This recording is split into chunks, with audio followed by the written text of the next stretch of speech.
We're not just making bread today. I'm gonna let this bread cool. I am going to make DIY instant stuffing. Hey everybody, welcome back to the channel.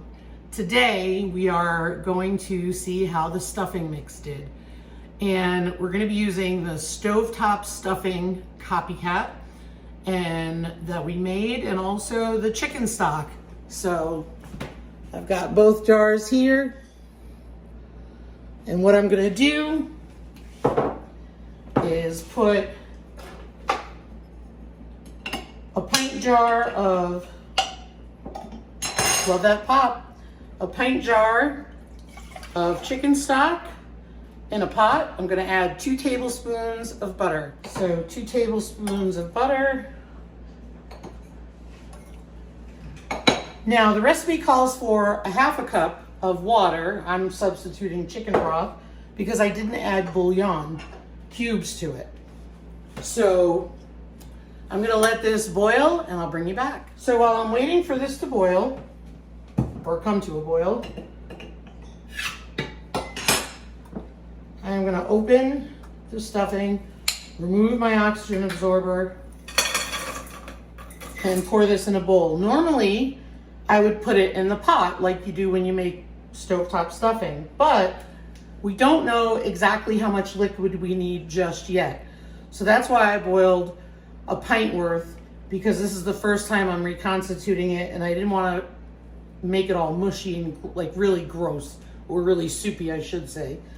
So we're gonna wait for that to boil, and then I'll bring you back as we pour little by little and kind of stir it up. So my chicken broth is boiling, my butter is melted. I'm gonna shut that off. I've got my measuring cup to see how much I use to get an idea. And there is the stuffing mix. So I'm gonna start with a half a cup. Whoops. I'm gonna pour that on there. Give it a mix around with a fork.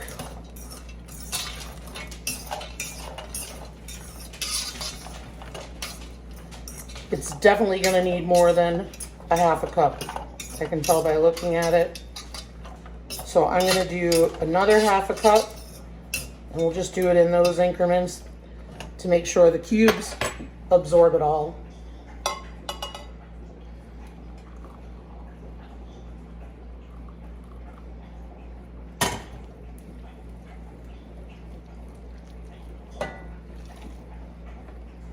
So total of 1 cup now. We may have hit the sweet spot. Diesel, on the other hand, has decided he's very thirsty. That's what you can hear in the background.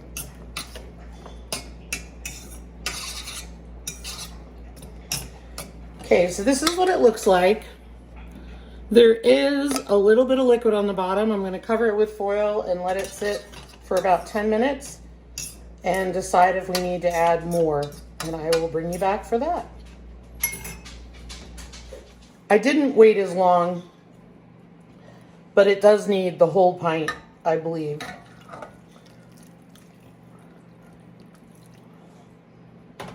Because some of the stuffing, the crumbs or the chunks that I cut were very large, and they've got to soak it up. So now I did almost the whole pint, and we're gonna see how that goes. Now keep in mind, you could do this with a dehydrator, and maybe if you cut smaller cubes, you won't need as much liquid. But I had pretty large cubes because I rough cut them, and so if you do a dehydrator, usually the difference is it requires more water. So for example, when I did freeze-dried potatoes, mashed potatoes, they required a lot less water than the dehydrated potato flakes. So let me show you what it looks like. So there you go. You can see there's a lot more water there. Now I'm gonna let it sit for about 10 minutes and it should absorb all that. So time is up, and what I did was I did add more of the liquid, which was left. So that's a whole pint for the freeze dried. And the reason why was I was getting some crunchy spots in the middle of the sourdough pieces. And that's again because I really did cut large pieces. So I think next time it'll turn out even better because you add all the moisture at once versus waiting and waiting. It is definitely a different consistency than stovetop because that stuff turns to paste, if you notice, even though you fluff it with a fork. But this is homemade goodness, celery pieces, sourdough bread that I made, and there's our chicken that we made. So a delicious meal. I'm really thrilled with how it came out. And I'll even do a taste test for you. And it's still hot because I put it in a stainless steel bowl.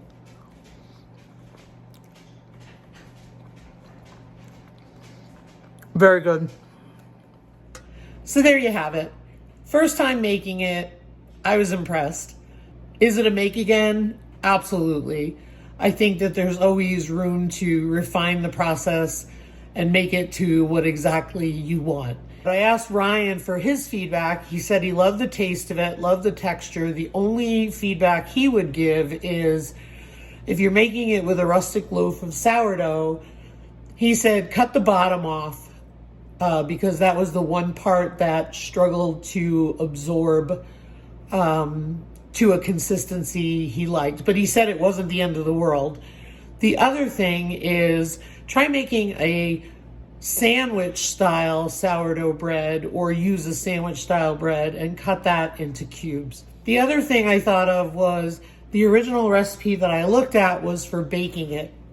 I was looking for more of an instant stuffing kind of thing. So you could actually add the pint of chicken broth, put it in a tray that you've greased, and then bake it in the oven for a little bit, and that would also change it. But I really felt like it tasted like sourdough stuffing would taste if I made it for my Thanksgiving table, so to speak. So this is really exciting. I really, really like it.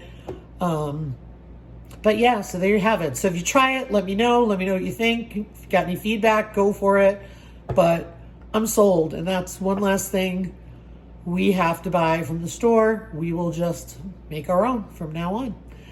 Thanks for watching, everybody. Have a great day. Take care.